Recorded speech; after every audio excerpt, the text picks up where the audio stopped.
Is it visible to you? Yes, sir. Okay, so let's start. So the topic that I'm going to discuss, or will be discussing today, is the concepts and principles of demand. The concepts and principles of demand is one of the essential topics or concepts that is needed for a future entrepreneur to learn, because here you will be able to understand what are the factors that affects the demand of the individual or demand of the consumers. And since we are dealing with developing entrepreneurial mind, and in entrepreneurial mind, what we are focusing of is the actions not only of the consumers but also of the actions not only of the producers, but most importantly the actions of the consumers. Okay, because they are the one who are going to buy the goods or service that you're going to provide. So therefore it is important for us to to learn and understand the concepts and principles of demand. So first, let's discuss what is demand. So let me call on sige, si Ramel Abaw. Pakibasa ka, what is demand? Demand is the total quality of goods and service that the consumers are willing and able to buy at different prices. Law of Ituloy ko, demand. sir, low demand. Yeah, yeah. Low demand ceteris paribus. As price increases, quantity demanded decreases. And as price decreases, quantity demanded increases. Okay, thank you, Ramel. So demand, when we talk about demand, it pertains to the total quantity of goods and services that the consumers are willing and able to buy at different prices. So therefore, it pertains to the goods and services that the producers, that the consumers, we the consumers are willing. When you say will, these are the things that we want to buy and able. These are the things that we are capable of buying of at different prices. So yun yung mga demand. It can be a good or it can be a service. So in the study of law of demand, there's one of the important concepts that we need to learn is in the study of demand, one of the important concepts that we need to learn is the law of demand. So based on the definition, it says that ceteris paribus, as price increases, quantity demanded decreases, and as price decreases, quantity demanded increases. So the term ceteris paribus is a Greek word which means all else are held constant, or all other factors are remains unchanged or constant. So why is it that we need to mention the word ceteris paribus? The reason why we need to mention the word ceteris paribus when we define the law of demand is because what we are analyzing are just the two variables, and these are the price and quantity demanded. And other factors that might affect the change in quantity demanded is not being considered. That's why ceteris paribus. Ibig sabihin, lahat ng all else are held constant except the price and quantity demanded. So when we analyze the impact of quantity demand, of the impact of price to quantity demanded, we says that as price increases, quantity demanded decreases, and as price decreases, quantity demanded increases. So, ibig sabihin, kapag tumaas ang presyo, ang dami ng demand bumababa. At kapag bumaba ang presyo, ang dami ng demand ay tumataas. Okay? So that is the law of demand. Did you get it, guys? Nakuha po ba? Yes, sir. Okay. So in the demand, we have demand schedules and demand curve. Okay, so will you please read? Sino ba pwede magbasa? Si Princess. Princess, pakibasa. Yes, sir. Demand schedule is the table of various quantities of commodities which buyers are willing and able to purchase at a given price, time, and place. While the demand curve is a graphical representation of the relationship between the price and the quantity demanded. Okay, so both demand schedule and demand curve focuses on the analysis of the relationship between the price and quantity demanded.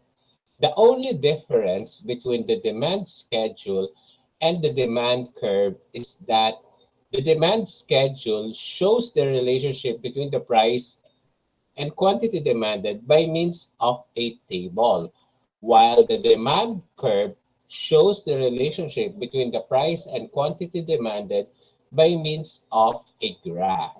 Okay, so we talk about the relationship between the two. We have two variables in the analysis of demand.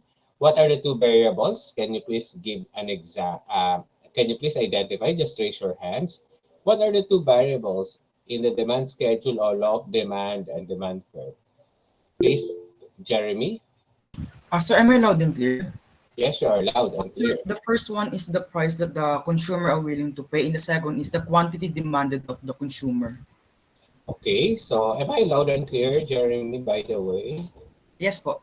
Okay, so ano nangyari ano ba yung nasa ulo mo? May nakadikit ba sa noo mo? Sa lampas lang po, sir. Grabe, bakit sumasakit ulo mo? Yes po, migraine and stress po. Grabe. Sino naman na nag-stress sa'yo? Awayin natin yung nag-stress sa'yo. Assignment namin, sir. Joke lang. Saan? Assignment. Joke lang, sir. May assignment ba ako sa'yo? Wala rin ako assignment sa inyo. And sir, sa other subject po. Other subject. So, hindi ako nagbibigay ng stress sa'yo. Yes, sir. Ano? Baka naman classmates mo. Ay, hindi po, sir. Lately lang po kasi sobrang heavy po ng work. Ako naman kasi sa tignan, no, kita-kita may plaster ka dyan sa doo sa gilid. Ano meron? Parang may masking tape ka ba dyan? Oh, parang may masking tape ka dyan sa noo, sa gilid ng ulo mo. Okay. Anyway, kaya lang you're still young eh. I just want to recommend na magpa-massage ka sana, ganyan. Just like what I'm doing, spa. Kaya lang you're only bata pa to do such massage. Pero okay lang, may mga bata din na nagpapamassage. Sa Bulag, punta ka sa Bulag, magaling sila mag-massage. Okay? Kung may mga bulag-bulag dyan. Okay? Para mawala ang stress mo.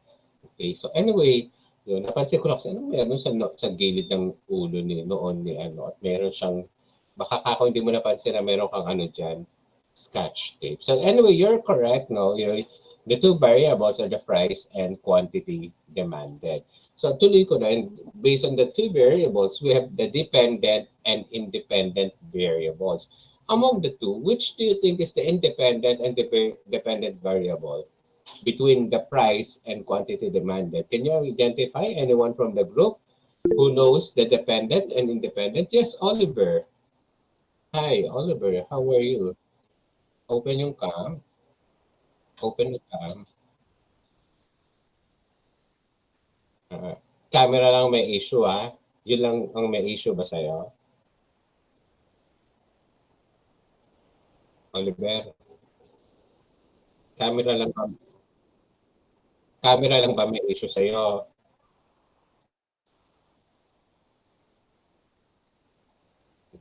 Ay, hindi sinasagot ang tanong ko. Camera lang bang may issue sa'yo?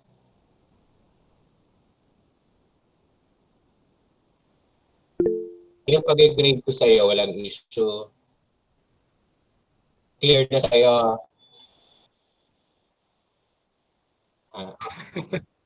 Clear na sa'yo. May question ka pa ba doon sa grades niya sa assignment?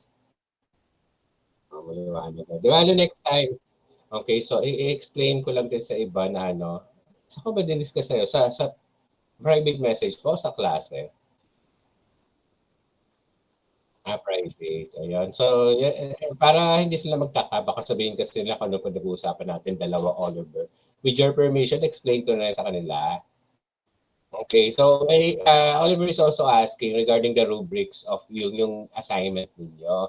If yung mga design daw ba has a certain percentage. Actually, there is a certain percentage na sa design. Pero what is more important to me is the content of your essays or the ideas that you are presenting. So yun, may mga magandang ideas na kahit naka-word file lang at hindi naka-Canva, mataas din naman ang grade nila, nakaka-perfect din. Basta well explained and na-expound nila yung idea nila. So may mahahabang explanation. Kaya, although I gave number of sentences, pero if kulang sa kanila and they want to explain it thoroughly, so yun yung kung binibigyan ko ng for the effort that they did. Most especially, ang binibigyan ko ng effort, yung effort ng content, not the effort of drawing yung mga design. Although there are others naman na okay, perfect sila. Both the design and also the content. Okay, so meron din pala, I don't know if it is in this section o sa ibang section yun. Meron akong pinare-repeat na assignment sa assignment number 2 kasi yung kanilang sinabit sa akin na and yung anong tawag dito, entrepreneur ay hindi tungkol sa diniscuss natin. So, paki-take note lang yung message ko kasi message ko siya hanggang ngayon hindi pa siya nagsasabi. I don't know if it is in this section. Basta pag wala kayo na-receive the rating at nag-submit kayo, i-check yung message note ko ha kasi ibig sabihin meron akong pinapa-rephrase o pinapabago sa inyo. So para lang to doon sa mga nag-submit tapos wala pa ring rating until now. Okay? I think nag-check na ako ulit eh. So, sino ba ang walang grade sa quiz as assignment? Paki-raise yung hands. Nag-submit na hindi ko pa nag-gradean. Wala. Okay, sige. Anyway, so that's yun yung pinag-usapan namin ni Oliver. So hopefully next time, I still have 2 more assignments to come. Sir, Oliver, military ka? Parang naka-military uniform ka. O sige, what is your answer na? Back to my question, what is your answer?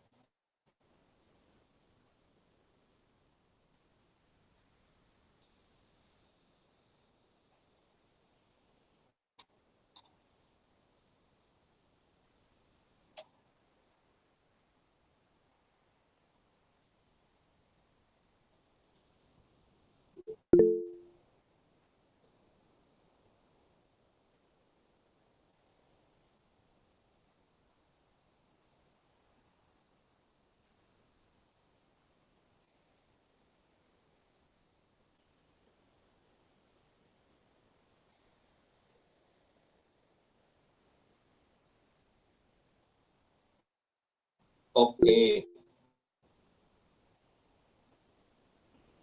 So the dependent variable is the quantity demanded and the independent variable is the price because the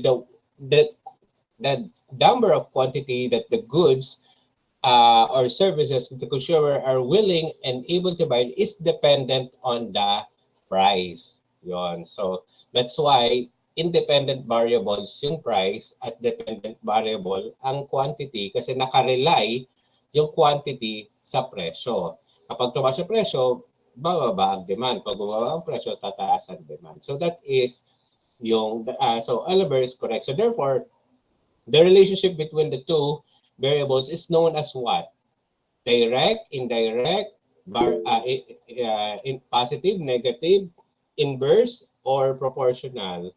Si Huen, Cindy. Hi Cindy, how are you? Hi po, Amelie, loud and clear. Yes. Hindi Yes natin po, makita. Ay, sorry po, wait lang. Ano ba yung process ni Cindy? Ayan po, thank you po. Ang ganda ng bahay niyo, Para ka lang sa Ano yan po, mga books ko po yan, char. ang talino mo, ang dami mong books mo. Char lang.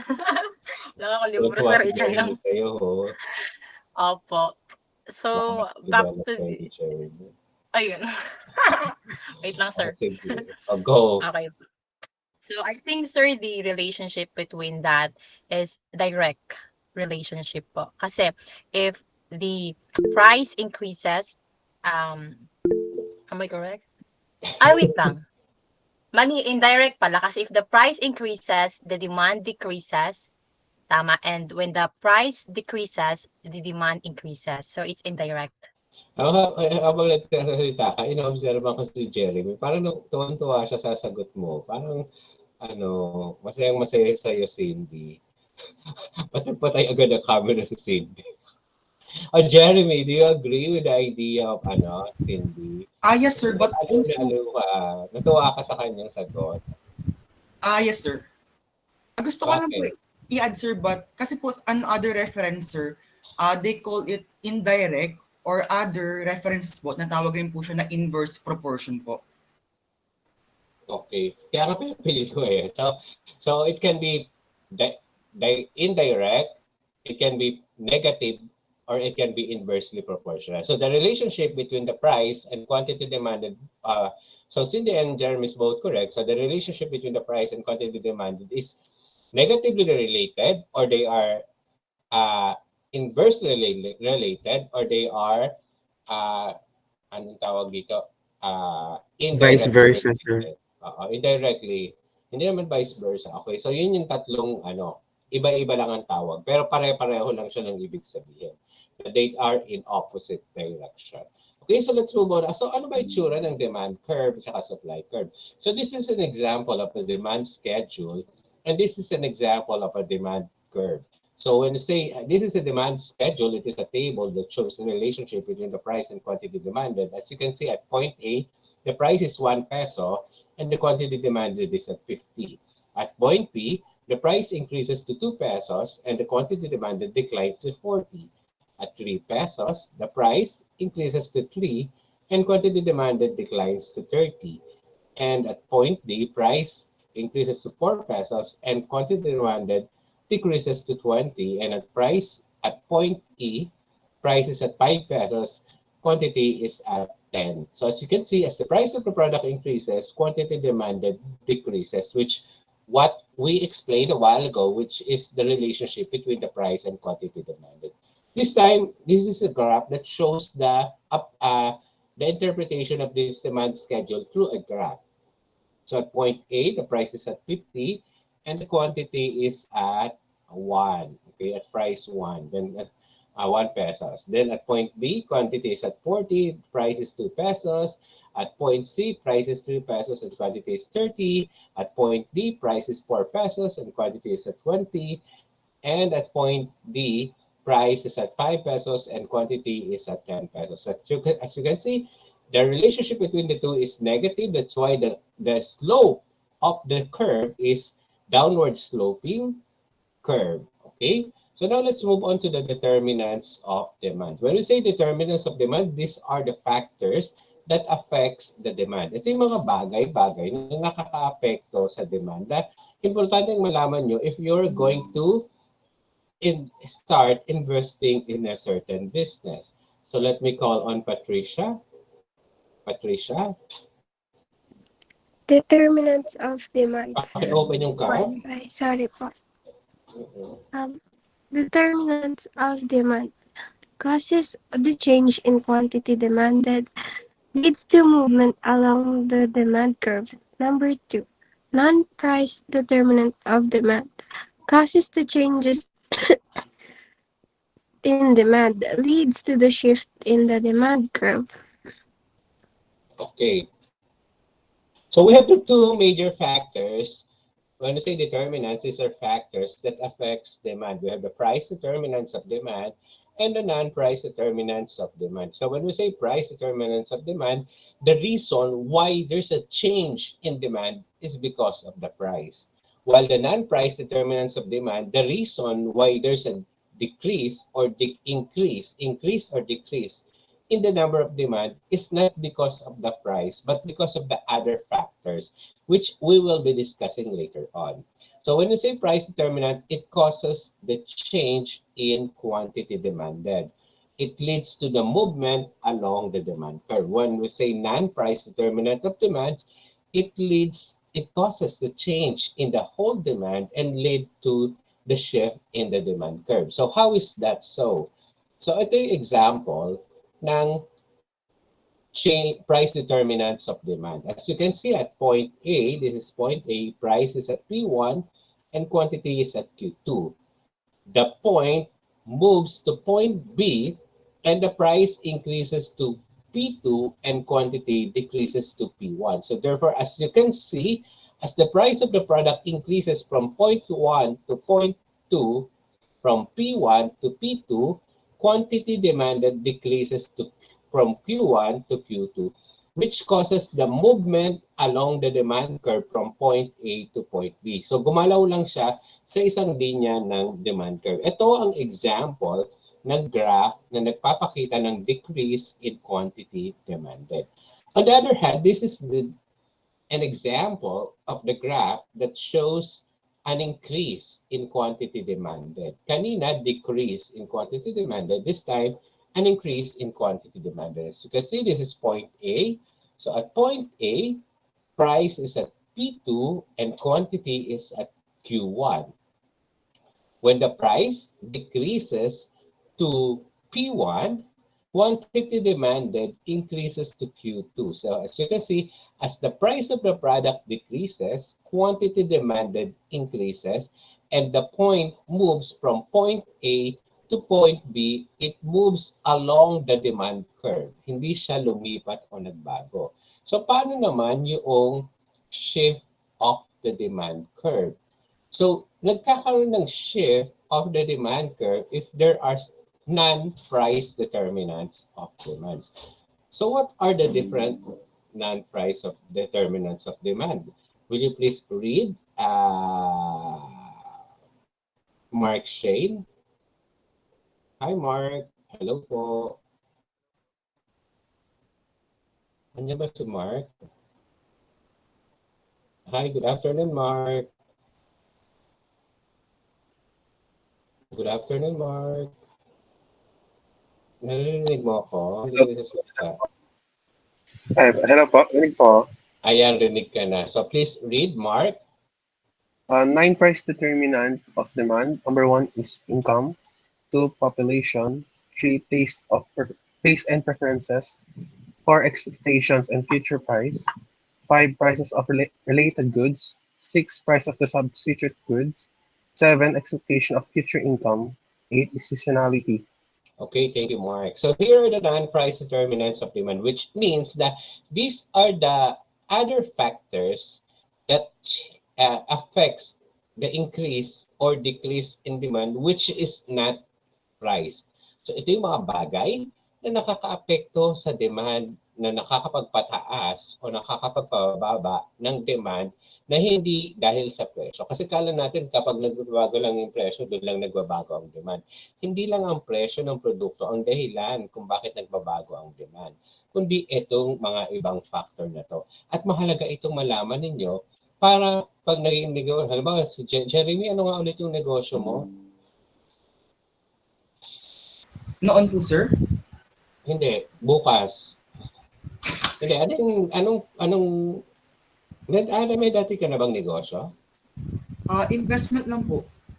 Anong investment mo? Wow, napakabata mo naman Sir. invest. Ano yung investment mo? Meron po ako ngayong JFC, Petron, Bitcoin, Ay, XRP. nag-stock market ka na? Opo, sir. Wow, that's great. Stocks- You're too young. How much is your stock sa Jollibee? Secret I-discuss na ko yan sa December. Yung Sir, yung stock market. At least secret ngayon na- alam mo na. Okay. Secret na lang po, So, sir. secret lang. Sige na lang. Tanong ko na lang. Magkano ang stocks ngayon sa JFC? Jollibee Food Corporation, no? Ay, Magkano mo binili?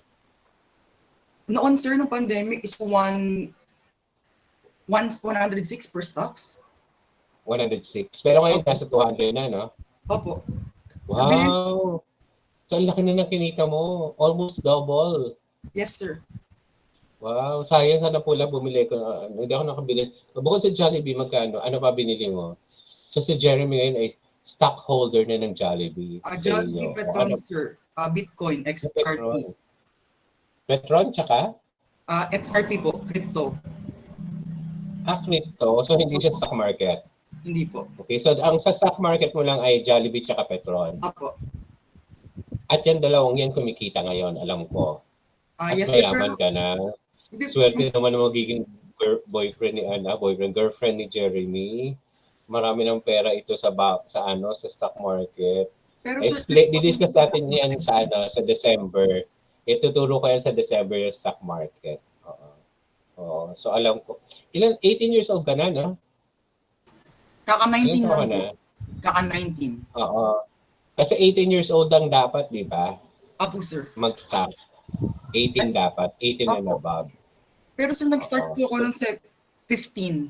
Under po ng name ng company po, sir. Eh di ba kailangan 18 years old? O may Pero dami, hindi ikaw ang ano. account po ni Papa, sir. Ako lang po naglalaro. Okay. So ngayon, hanggang ngayon, account pa rin ni Papa mo o ikaw na? Sa stocks po, sir, account po rin po ni Papa. Sa crypto, sir, sa akin na po. Okay. Di swerte ng Papa mo dahil sa kanya para pumapasok, hindi sa'yo. So magaling ka pala maglaro. Yes, sir. Pagdating po sa... So palalaro ko rin sa akin. Ano, sir? Pag pumasok ako, palalaro ko rin sa'yo yung aking stocks. Hala, sir, hindi Pag na... pumasok. Kasi wala akong time maglaro ng... Kasi dapat para ka kumita dyan, lagi mong titignan, di ba? Check ko ano yung update, tapos tsaka mo ibebenta. Tama? Apo, sir. Kasi kung wala kang time, iiwan mo lang dyan, hindi ka, yun, minsan tataas, minsan bababa, di ba? Ganon. Oo. So Yes. minsan, napapabayaan mo. So mas maganda kasi kung nababantayan mo, kung may time ka. Pag nakita mong tumaas na, benta mo na agad. Kaysa bumaba na naman yan. So ganun ang ginagawa mo. Yes po, sir. May automatic naman po siya nag-update sa PDAX. So, kung di mo mamasamain, magkano na kinikita mo? Sir, Approximate. bigyan ko na lang po kasi ng example. Yung sa XRP ko po, binili ko po siya ng 19 pesos per share, tapos binenta ko po ng 120 pesos per share. So, 80 pesos ang kinita mo? Per share po, opo. So, halimbawa kung meron kang 100 share, 100 times 18, ilan? Para lang to sa kaalaman ng lahat, ha? So, 100 times 18, 1/8 mo halimbawa binili. Opo, Tama. 18 pesos, sir. Oo. Binenta ko po ng 120 pesos. So, yung 1/8, so halimbawa meron kang 100 share, yung 18 pesos mo binili, 1/8 mo lang siya binili, tapos binenta mo siya ng 120 Opo. times 100 share, 12,000. So, ibig sabihin kumita ka ng 10,000. Yes, sir. In how many months yan? 2 weeks. Grabe, galing-galing naman. Okay. Pabenta ko kaya yung Actually, na-stock ako, kaya lang hindi Jollibee, hindi Kasi ngayon nahirap na bumili, mahal na no? Yes, sir. Especially Oo. nagbukas po ulit yung market. Tama. And anyway, doon sa mga classmates mo, doon sa mga nakikinig sa amin ni Jeremy, discuss ko yung stock market pagtapos ko ma-discuss kong mga to. Sa December, tuturuan ko kayo. Kasi kung ayaw nyo magtayo ng negosyo, dahil busy kayo sa work o sa pumasok kayo sa stock market, mutual, sa iba pang investment. Doon, kahit iwan nyo lang yung pera nyo, tapos aabangan nyo na lang, online na lang. Katulad ng ginagawa ni Jeremy, di ba? Iniwan ng tatay niya yung pera niya doon sa tapos si Jeremy nag-update, ganyan. Tama ba ako? Wala kang porsyento sa tatay mo? Sir, lahat po sa akin kumikita. Sa'yo lahat yung kita? Opo. Sa kanya lang yung puhunan? Sa akin po yung puhunan, sir. Sa kanya lang nakapangalan? Opo, sir, kasi bawal po nung 15 years old po ako. So ang sarap pala makipag-date kay ng girlfriend, no? Siguro pakakain kayo sa Starbucks, sa Stallianes kayo. Diba, ang dami-dami ng pera nito, 19 years old pa lang. Oliver, ang dami ng pera ni Jeremy, oh. Diba? O sige, tuloy na natin. Cindy, ang dami ng pera ni Jeremy. Pwede na siya magkaroon ng bahay at lupa. Hi, BFF. BFF ka na daw ni Kit Martin, oh. BFF talaga kayo? Ni Kit? Okay. Sana all may BFF. So, tuloy na natin. Oo. Kung gusto nyo pumasok sa kahit hindi ka pa natuturo yung stock market, patulong kayo kay Jeremy. Actually, sino stock broker nyo nga pala, Jeremy? Sir, stock broker? Wala po. Application lang, sir. Sa online ka, hindi ka dumadaan sa Opo, online lang po. Kasi di ba may stock broker yan? Meron din po, sir. Kaso may bayad pa po kasi, tapos may percent. Ayoko ng crypto kasi nakakatakot ng crypto eh. Isa rin po yun, sir. Opo. Hindi ko ina-encourage yung crypto. Mas ina-encourage ko ang stock market kasi secured ka. Kasi may under siya. Yung crypto kasi virtual eh. Hindi mo alam kung Yes, sino sir. may-ari. Opo. No, nakakatakot. Naglaro ako doon 1,000 lang, pero ang laki na ng kinikita ng bumagsak ang crypto. Okay, but anyway, tuloy na natin. Yan. So yan, ito yung example ng shift of the demand curve. So at point A, prices at P1, quantities at Q1, and at point B, prices at P1 and quantities at Q2. As you can see, there's no change in price. Price is still constant at P1, but yet quantity demanded increases from Q1 to Q2. Therefore, this is the reason why there's an increase in demand despite of the fact that price doesn't change. So the demand curve shift to the right. Okay? Kapag hindi presyo ang dahilan, nag-shift ang demand curve. Hindi siya movement along the demand curve, but shift of the demand curve. Kapag hindi presyo ang dahilan. So ito yung example ng increase. Ito naman ang example ng decrease in demand. So ito yung price. Price is at P1 at point A and quantities at Q2. Nag-shift to the left ang demand curve. Ang constant pa rin yung price, pero yung quantity niya bumaba. Okay, so ito yung example ng demand curve that shift to the right, which is because of the decrease in demand and the price is constant. So ano man natin, ano yung mga epekto na nagbabago na hindi presyo ang dahilan? So una is the income. Okay, so pakibasa nga. Sige, tawagin natin si Mark Jason. Ang daming Mark dito, dalawa. Hi, Mark. Sir, good afternoon. Camera mo, yung mga Mark pa naman parang malaki siyang part sa buhay ko. Hey, Mark, pareho tayo ng bahay. Parang pareho tayo ng tinitirhan na. Okay. Hi, Mark. Mark, pakibasa nga. Okay, sir. The situation is increase in home. The effect in demand is increase in demand for normal good, decrease in demand for inferior good. Effect to the demand curve, shift to the right and shift to the left. The situation in decrease in income, the effect in demand will be decrease in demand for normal good. The effect to the demand curve will be shift to the left. And when the demand for inferior good increase, the demand of the effect of the demand curve will be shift to the right. Okay, so thank you, Mark Jason. So tuloy na natin. So unang factor, unang dahilan kung bakit nagbabago ang demand na hindi presyo ang dahilan ay income. So income, so ibig sabihin kita ng tao, pwedeng dumami yung sahod niya, tumaas yung sahod niya, o kaya lumaki yung kinikita niya sa mga iba-ibang negosyo niya. So yun. So kapag tumaas ang income, pag lumaki ang kita ng tao, sa normal good, mag-i-increase ang demand. Sa inferior good, magdi-decrease ang demand. So ano ba sir yung normal tsaka inferior? Ang normal good, ito yung mga produkto at serbisyo na kapag dumami ang pera ng tao, dadami ang demand. Ang inferior good, ito yung mga produkto na kapag dumami yung pera ng tao, imbis na dumadami yung bibili nito, kumukonti. So ano yung halimbawa ng inferior good? Ang halimbawa ng inferior good, ito yung mga sardinas, mga noodles, di ba papansin yung mga tuyo. Papansin niyo kapag dumadami yung pera ng tao, instead na bibili sila ng sardinas, bibili na sila ng corned beef.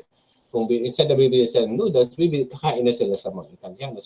So yun ang mga inferior good. Ito yung mga pagkain ng sinasabi natin, quote-unquote, yung pang mahirap na pag wala kang pera, ito na muna ang bibilin natin, kakainin natin. So yun yung mga examples ng inferior good. So kapag tumaas ang kita, sa normal good, tataas ang demand, at ang demand curve shift to the right. So tandaan natin, kapag increase in demand, shift to the right. Kapag decrease in demand, shift to the left. So shift to the right and shift to the left. So ganun lang lagi yan. Okay? Pag nag-decrease naman ang income, kapag bumaba ang kita ng tao, demand curve will decrease sa normal good. Pero sa inferior good, tataas ang demand. So kapag kumonti ang pera ng tao, so hindi gaanong bababa yung pagbili ng tao sa normal good. Pero doon sa mga pagkain namang pangmahal, yung mga sardinas, noodles, anak, tipid-tipid muna tayo, mag-noodles na lang tayo sa hapunan natin. So dahil kumukonti yung pera natin. So tumataas ang demand kapag kumukonti ang kita ng tao. So bumibili doon sila sa mga mumurahing pagkain. So kapag decrease as a normal good, demand curve shift to the left. Okay, to the left, and then increase in demand, shift to the right, to the right, to the right. Okay, nakuha niyo po ba? Okay, sign language. Thank you. Paano kung hindi ko nakita yung camera? Hindi ko na pwede magsalita, pwede mag-open ng cam, anong mic pala. Next, Maristel. Maristel Ruiz. Wala ba si Maristel? Sir, nandito po. Nagulat naman ako. Ang tasang, paki-open ang cam. Haggard, sir. Wait lang Okay po. lang yan. Tignan mo nga si President mo, lagi naka-open ang cam. Hello po. Hello din po. Yan.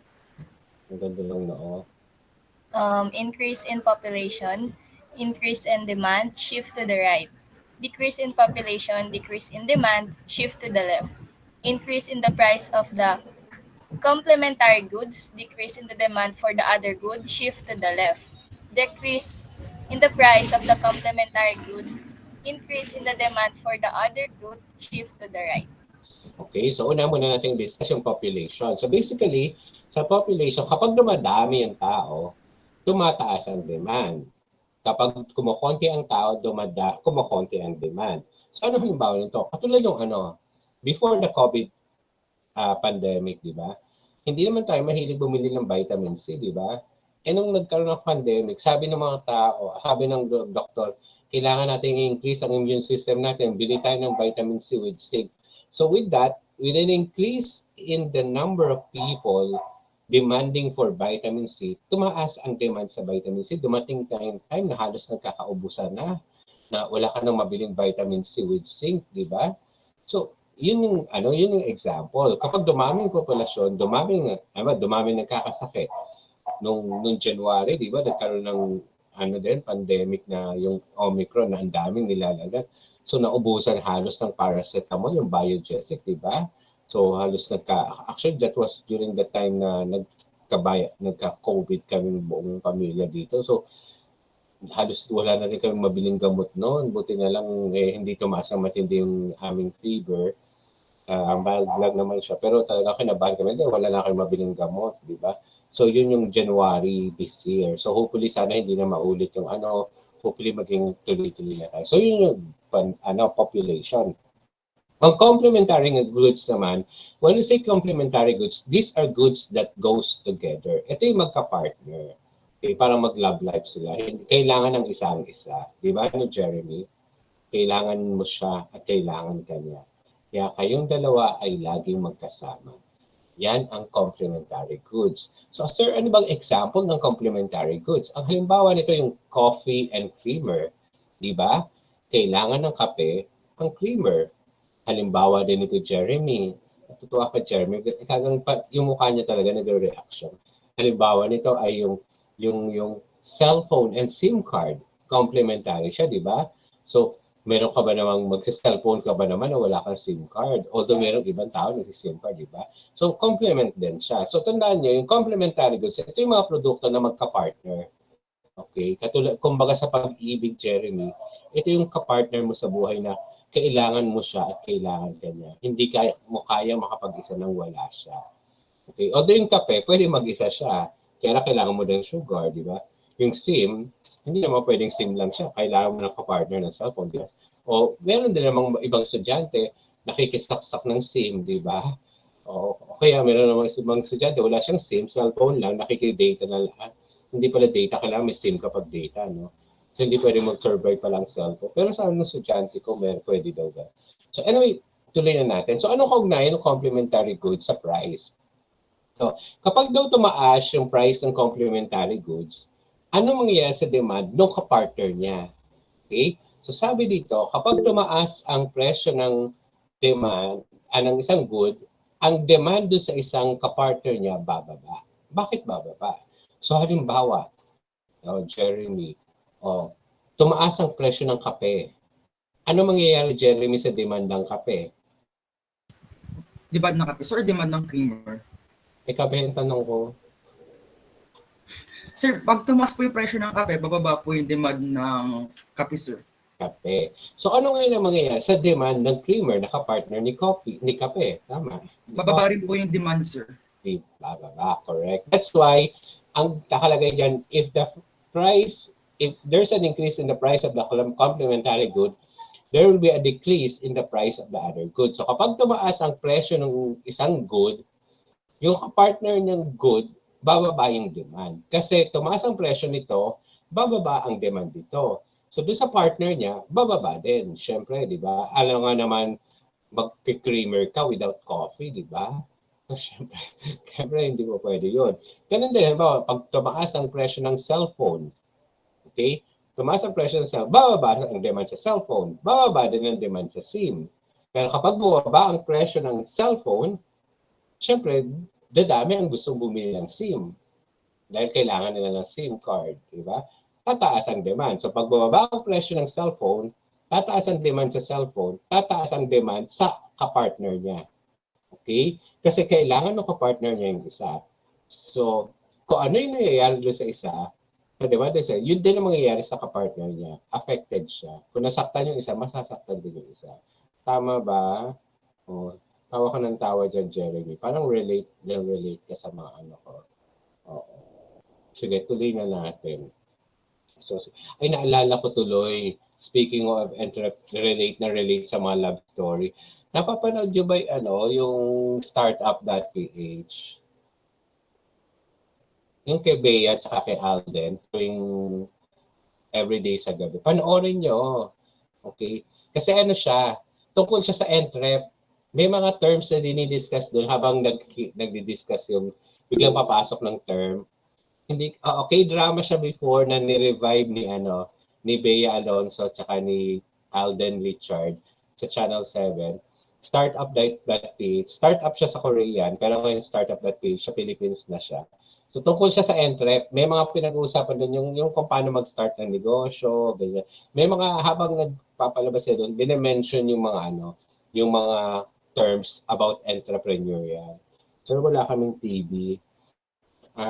So, meron kayo cable, laptop o widescreen na laptop. Okay. O di ba nood ka sa online? Okay. So, yun yung isa sa, hindi ko naman nire-require, pero sinarecommend kong panoorin nyo kasi related siya sa pagtatayo ng negosyo. Si Alden kasi may mga bagong entrepreneur doon tungkol sa entrep. Okay. Then yung sa mga estudyante ko naman sa Rizal, ang startup.ph. So sa estudyante ko naman sa Rizal, ang i-recommend ko naman, but hindi ko nire-require yung Maria Clara at Ibarra. Meron din show na after ng startup, before ng startup kasi, yung Maria Clara at Ibarra naman. Si ano naman yun, sino nga ba ang bida doon? Nakalimutan ko na. Kay Barbie Fortesa, sir? Oo, si Barbie tsaka si... Dennis Trillo, sir. Yeah. Oo, relax lang kayo. Oo, si Dennis. Si Dennis Lee. Yun, maganda din yun, pang Rizal. Oo. Yun naman, kwento yun ng No Limit Angel eh. Oo, maganda rin siya. Oo. So, napapanood mo ba yung Claire? Si Dennis, ang galing-galing ni Dennis din, di ba? Oo. So, yan yung dalawang, sa 7 yan, mga kapuso. Okay. So, yan. Pero sa entrep na subject ko, try nyo panoorin yung startup.ph kasi meron ka matututunan tungkol sa pagnenegosyo. Kasi si Alden, nagsimula siya sa tungkol sa negosyo, yumaman siya dahil sa business. Tapos may mga bagong mag-startup. So, binabanggit doon ang mga terms. Tapos doon, habang binabanggit yung term na halimbawa may sabing profit, something, I forgot yung binibigyan niya ng definition, tapos nire-relate niya sa love life. Natawa tuloy ako, sabi ko, parang ako, pag nagtuturo ako ng entrep, nire-relate ko sa sa pag-ibig, di ba? Parang partner lang. Ganon din sila. Yung profit ata, parang, I forgot the term, sabi profit na kailangan gumawa ka ng strategy para mabenta at mabili yung produkto mo. Sabi dun sa sample, para din daw yung pag-ibig. Kailangan lagi kang blooming, lagi kang appealing sa partner mo. Kasi parang hindi ka iiwan ng partner mo. Ganun din sa negosyo. True. Kaya si Jeremy, kailangan lagi kang gawin sa mga strategy na appealing ka sa mga tao, sa mga girlfriend mo para hindi kayo iwan. Parang negosyo din yan, di ba? Gumisip ka ng mga strategy na ma-attract pa rin sila sa'yo kahit na magalang panahon para hindi kayo iwan. Kala ko, sir, para mabenta. Yun nga, mabenta, di ba? Yung tao, alam mo yung tao, sa totoo lang, parang negosyo din yan. Ang pag-ibig parang negosyo. Kailangan umisip ka ng paraan na magugusto. Kasi darating yung time magsasawa sila eh. Di ba? Yung tinitinda niya ba, milk tea na milk tea, magsasawa sila. So mag-isip ka, ano pa ang pwedeng kong gawin para hindi magsawa yung tao sa produktong binibenta ko? Kasi kung yun ang yun na lang, nakakasawa lang. Tama ba, Cindy? Parang love life lang yan eh. Parang boyfriend mo, yung ganito na lang, ganito yung araw-araw na lang, text, good morning, good evening, kumain ka na ba, ganun. Magsasawa ka na si parating. Isip ko naman, iba naman, nakakasawa din. Kasi dapat ganun kayong mga boyfriend, di ba? Parang magsasawa ang mga girlfriend. O yan, naman nababoring sila. Ganun din sa negosyo. Sa negosyo, mag-isip kayo ng iba-ibang paraan para bawat araw, ma-excite silang di ba? Tuloy na natin. Pero related to sa negosyo, baka kala nyo si Sir puro love life lang. Sige, tuloy na. Kasi naaaliw si Jeremy, parang in love siya. Parang si Cristel muna pala. Cristel, andyan ka ba? Yes po, sir. Oo. So, wait lang ha. Tapos na ba ako sa previews? Ay, hindi. Ito pa pala. So, Cristel, ito. Okay po. Situation, increase in the price of the substitute goods, increase in the demand for the other good, shift to the right. Decrease in the price of the substitute goods, decrease in the demand for the other good, shift to the left. Income is expected to increase in the future, demand for the product today will increase, shift to the right. Income is expected to decrease in the future, demand for the product today will decrease, shift to the left. Okay, so ito naman, kung kanina complementary, magka-partner sila, itong substitute magkapalit. Okay, so halimbawa, ano ba yung mga produkto magkapalit? Halimbawa, before, ewan ko lang ngayon, kasi before, dun sa yan, Coca-Cola tsaka Pepsi, yan, that's correct, Coca-Cola tsaka Pepsi. Kung ayaw mo ng Coke, mag-Pepsi ka. O kaya meron pang isa RC. Ewan ko lang kung may RC pa ngayon. Pwede rin yung rice and bread. Di ba yung mga nagda-diet, instead of rice, nagbe-bread sila. Sa Europe, when I was in Europe in 2014, nagpunta ako sa Europe kasi nag-travel kami doon saan ba? Sa Austria, sa Prague, sa Rome. Yes, nice. Ang ganda. Walang rice doon. Ang kakainin mo doon, pasta at saka bread. Ilang araw kayo puro pasta, bread, tsaka pizza. So, ganun. Kasi yung bread nila doon is counterpart ng pasta. So, halimbawa may beans doon. Yung parang alam mo yung Hans pork and beans. Yun ang ulam nila. Tapos paparte lang mo ng bread. So, kung kakain ka ng pasta, may bread. So, yung bread nila is parang rice nila. Tapos chicken and bread, gano'n. So, may time before na pagkakain ka sa KFC, pipili ka, it's either kung anong gusto mo, sir, partner sa chicken nyo, rice or bread. So, yung mga nagda-diet, mas prepare nila yung bread. Kasi mas yun eh. Especially yung wheat bread. So, ganun. So, yung substitute good. So, ang substitute good ng rice is bread. So, sa soft drinks nga, it's either yung Coke, Pepsi, so yun ang substitute. Yung bang kapalit, kung wala ito, pwedeng ito. Okay? Pero it doesn't mean na iiwan mo siya kung hindi mo siya papalitan pag nagsawa ka na, Jeremy. Siyempre, kung loyal ka, hindi mo siya pinapalitan. Tama ba, Jeremy? Oo, huwag kang maghahanap ng iba. Okay, so anong epekto niya? Kapag nag-increase ang price ng substitute goods, anong epekto sa demand ng isa? Ang epekto, tataas. So, halimbawa, tumaas ang presyo ng Coke. So, ano mangyayari sa demand sa Coke? Bababa. Bakit? At yung demand sa Pepsi, tataas. Bakit? Kasi yung mga dating bumibili ng Coke, lilipat sila sa Pepsi na mas mura, pero hindi mas na kasing sarap, pero hindi kasing mahal. Parang RC. Actually, ang ka-level ata ng Coke yung RC, kasi kasing lasa. Yung Pepsi kasi ata ibang lasa eh. Yung RC, ang dami atang kakagusto sa RC. Kasi Pinoy ito eh, Pinoy brand. So local, mura lang ang RC. Pero ewan ko na kung may RC ngayon, di ba? So yun yung nag-shift sila kasi mas mura ang RC kesa sa Coke, kaya mas malaki. So ganun yung example ng increase. So kapag nag-decrease naman ang price ng substitute goods, ang demand doon sa isang produkto ay bababa. Okay? Dahil, instead na bibili sa'yo doon, yung isa ang bibili na. Next, income is expected to increase in the future.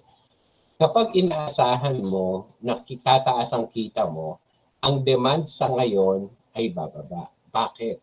So halimbawa si Kit. Kit. Andiyan ba si Kit Martin? Yung Yes, sir. BFF ni Jeremy. Yan. Tama ba Jeremy, BFF? Okay. Kita saan ka? Hindi kita makita. Kit. Yan. BFF kayo ni Jeremy. Bakit? Naka-off yung mic mo. Magkaklase kayo since high school? Senior high? Naka-off yung mic mo. Hindi po, sir.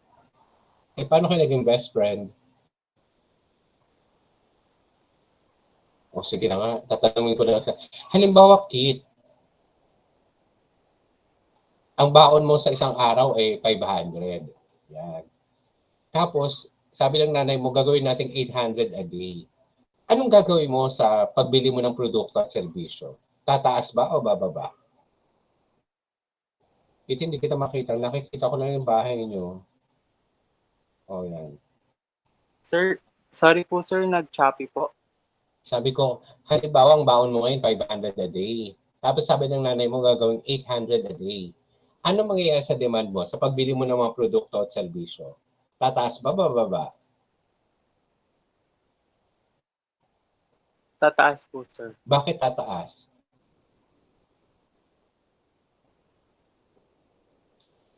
Kasi Kasi po inaasahan mo, nagpa-increase po sa...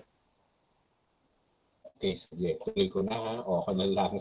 Okay, so halimbawa, ito yung karaniwang ugali ng mga sa kaso nyo estudyante o sa kaso naming mga nagtatrabaho. Pag alam namin, ay malapit na sweldo. So gagastos na ako, bibili na ako kasi alam natin na may darating na pera. So ganun din sa mga magulang o kayo sa inyo, di ba? Pag ina-expect nyo na tataas ang kita, mag-i-increase ang sweldo, darating ang bonus, may makuha ako. So gagastos ka na. So tataas yung demand. Pero kapag inaasahan mo na bababa ang income, halimbawa, naku, ngayong katapusan, marami kong bayarin, daming so liliit ang sahod ko, konti lang. So hindi mo na ako gagastos, hindi mo na ako bibili. So yan yung explanation dyan sa increase in income.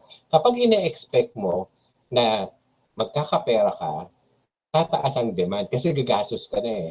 Pag ina-expect mo na bababa yung kita mo, bababa yung pera mo, magdi-decrease ang demand kasi mag-hold ka muna ng pera tsaka ka gumastos. Halimbawa kayo din, pag alam nyo na, sabi na nanay nyo, tataasan ko yung baon ninyo, so pwede na kayo gumastos kasi may darating na pera. Pag sinabi na nanay nyo, ay anak, hindi muna tayo, bababaan ko yung baon mo ha, hindi ko muna gagastos, titipirin mo muna yung pera mo. Nakuha mo ba, Kit, Marty, BFF? Parang hindi ata makapagsalita sa BFF. Sige, tawag na lang ako ng iba. Tapos ako kay Kit. Kay Kayla na ako. Kayla? Sir, rinig po ako, sir. Oo, rinig ka.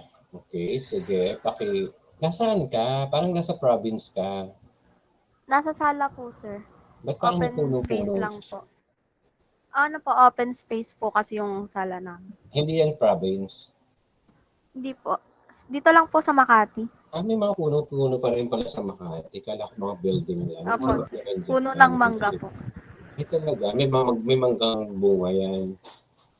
Wala na po nung ano lang po, nung summer. Okay.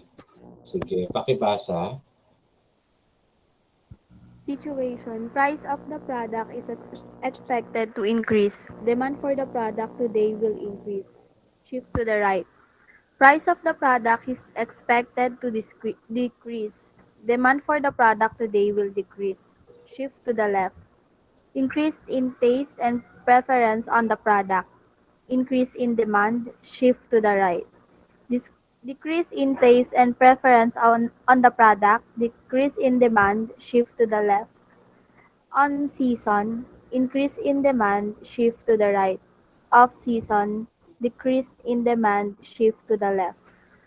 Okay, sige. So doon muna tayo sa price of the product is expected to increase. Okay?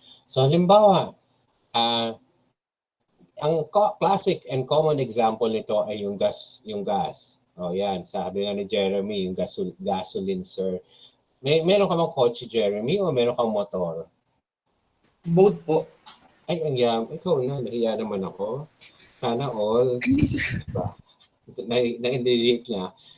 At the age of 19, may kotse na, di ba? Ay, yung kotse, sir, sure lang po. Ano? Hati po kami ni Papa. At least meron ka ng sariling sasakyan, di ba? So pag magigimik-gimik, pasyal-pasyal, di ba? Sarap naman ang buhay nitong batang ito. Ang dami, lalong magdadaming may gusto sa iyo dito sa klase. Sabi, hindi naman yun yung basihan ng mga gusto ng mga babae, di ba? Pero syempre, matalino si Jeremy. Tapos may business, tapos may kotse pa, tapos may ano pa, di ba? Sana all. Tama ba, Jeremy? Tuwan-tuwa. May girlfriend ka na ba? Single since birth po, sir. Wow! Oh, yan na, ladies. So, single since birth. Ano ba hinahanap mo? O, sige. Balik na tayo sa topic. So, Jeremy, yung gasoline. Halimbawa, since may kotse ka o may motor ka, di ba? Halimbawa, nabaliwtaan mo. Tomorrow, sabi sa news, mag-i-increase ang price ng gasoline. Ano ang magiging reaction mo? Sir, kadalasan po kasi sa news, di ba, sir, ang binabalita po nila is starting by Monday, the oil price hike will start. Ilang araw pa bago dumating, di ba? Ginagawa po namin, sir, before that day pala, nagpapa-full tank na po kami kagad. Full tank. Okay. Okay, sige. Baka ma-full tank yung... Lagyan mo ng full tank, hindi full tank. Okay, sorry. Sir, nangyari na rin sa amin yan, sir, sa company. Sa company. Yan. So, yun yung in-explain ko dito. No? So, if the price of the product is expected to increase, pag inalalaman nyo, nababalitaan nyo na tataas ang presyo ng produkto, ang demand sa product ngayon tataas. Kasi bibili na yung tao ng produktong yun habang mababa pa. Kapag tumaas na, yes, Ramel. Yes, sir. Sample ko lang yung sa company namin last December. Nung in-announce na tataas yung excise, magkaroon ng excise tax sa pagbili ng sasakyan. Mm-hmm. So, yung ginawa ng company namin, sabay-sabay namin binili yung 10 Toyota Wego na para sa mga ahente namin kasi sayang. Yes, kasi meron pong 70,000 po kasi yung 70,000 po kasi yung increase yung excise tax, sir, eh. So, sayang. So, ang ginawa namin, binili ko yun sabay-sabay 10. So, yun, parang nag-shopping ako ng sasakyan. 7 yung sasakyan niya. O, tinalo ka na. Ikaw isang kotse tsaka isang motor. Si Ramel, 7 sasakyan. Hindi, company o kayo? Actually, that's company cars para Pero sa ikaw, agents namin. Sayang kasi yung 70,000. Binigyan ka ng isa? Meron na po akong isa, sir. Wow, Avanza po yung ako sa inyo. Puro lahat kayo may sasakyan na ako, hindi pa. Actually, kaya ko naman. Kaya lang may problema kami sa parking dito. Nag-aaway-aaway na yung mga magkakapit-bahay. Tsaka bawal na atang bumili ng walang parking. Okay. Ngayon, kailangan pagbibili ka, i-check muna ng company kung may mapagpaparkan. Kung wala, hindi ka pagbebentahan. Wala kami parking dito sa street namin. Nagsisigawan na nga lahat sila. Parang lahat pag-aari nila yung bawat kalsada. Ayoko na makidamay. But anyway, congratulations sa inyong dalawa. Meron na kayong mga sasakyan. Yan, ang sarap siguro, no? Pag anytime na gusto mo. So yan yung example. So kapag ina-expect natin na tataas yung presyo ng produkto, tataas ang demand. Katulad nga sinabi din ni Ramel na magkakaroon ng excise tax sa sasakyan. So ibig sabihin, tataas ang presyo ng sasakyan. So bumili na yung company nila ng marami kaysa naman hintayin pang tumaas ang presyo nun, di ba? Kapag naman ang price of the product is expected to decrease, ang demand sa produkto yun bababa. Kasi pag sinabi ng ganun din siguro magiging reaction ni Ramel at ni Jeremy na at lahat sa inyong lahat na may mga sasakyan dito. May mga time din kasi sinasabi na sa Lunes bababa ang presyo ng gasolina. So, ang gagawin mo, hindi ka muna bibili. Hintayin na lang natin sa Lunes, di ba? Yung motor ko may konting na lang, bukas na yung decrease. Hindi muna ako magpapagas. Bukas na ako magpapagas, di ba? Hintayin ko muna yung bumaba. So, yun din ang mangyayari. If the price of the product is expected to decrease, yung demand ngayon bababa kasi hihintayin muna nilang tumaas. Okay? So, next is taste and preference. Yan. Ito naman yung ano ba yung mga nauuso? Uso ngayon yung mga Korea. Ano ba uso sa Korean novela ng mga kasuotan? Minsan uso yung mga skinny jeans. Yan, di ba? So pag uso yung mga skinny jeans, tataas ang demand. Kapag hindi uso, pag yung taste and preferences sa product line ay bumaba, bababa ang demand doon. Okay? Sa on-season naman tsaka off-season. Halimbawa, ngayong November, panahon ng mga bulaklak at saka panahon ng mga kandila, di ba? So ano mangyayari sa mga demand sa bulaklak at sa kandila? Tataas. Okay? Pagpasko, di ba? Next week naman, uso yung mga yung mga pamangkin ko, yung yung trick or treat, di ba? So, ang daming punta kayo sa Divisoria ngayon, ang daming makikita mga costume, yung mga kalabasa. Tapos ako naman, pupunta ako sa before the katapusan kasi trick or treat namin is sa 30, October 30. So, bibili ko ng mga candy kasi kami magbibigay ng trick or treat. Siyempre, pupunta sa mga bahay-bahay yung mga pamangkin namin. So, bibili ko ng candy, ng mga kung anong pagkain pa. So, uso na naman yan ngayon. So, pag ganong panahon ng November 1 o Valentine's Day. Pag Valentine's Day naman, anong panahon naman yan? Ito naman yung mga uso, yung mga restaurant ng mga fine dining, yung mga bulaklak, tataas ang demand. Kapag on-season siya, tataas ang demand. Kapag off-season siya, bababa ang demand. Yes, clear? Hello, sir. Hello. Example ko lang po yung kasi po may business po yung dad ko about sa mga appliances.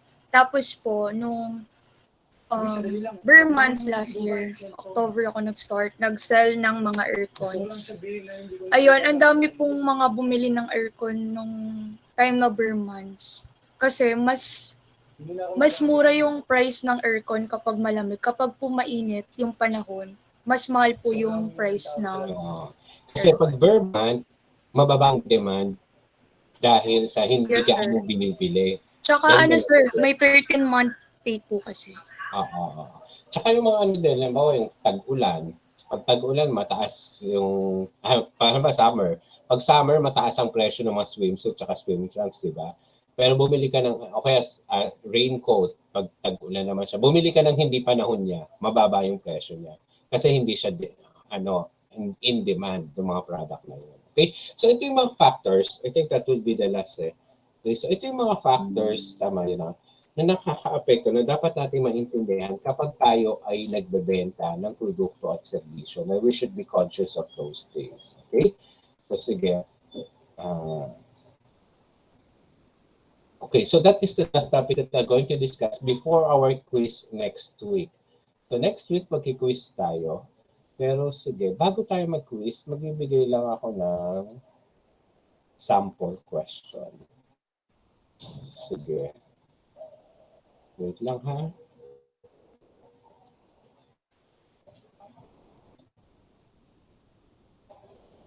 Meron pa naman tayong 10 minutes.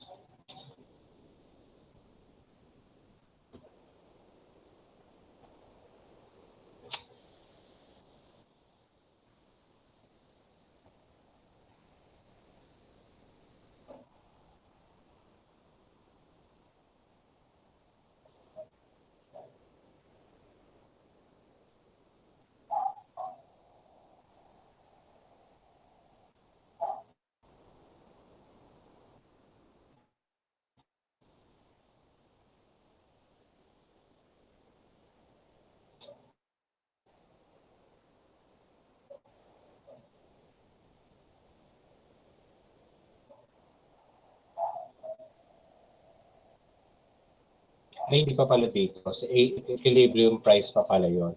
Okay, so anyway, so yun lang. So, may question kayo? Wala. Yes, Jeremy? Sir, quiz lang po tayo next week. Wala pong midterms. Gusto mo mag-midterm tayo? Pwede rin. Ay, hindi sir. Okay na po sir. Tinatanong lang po namin. Thank you po sir. Hindi ba kasi magtampo ka, sabi mo si sir walang midterm. O baka i-report mo ako sa sa president ka pa naman. Baka i-report mo ako sa Dino, sa UMAC, sabi si Sir Leonardo hindi nag-midterm. Pwede naman, nakailan na ba tayo? Pang ilang quiz na natin today? Dalawa pa lang po sir. Pangatlo Dalawa. po next week. Okay na po yun sir. Pangatlo next week. Sino yun?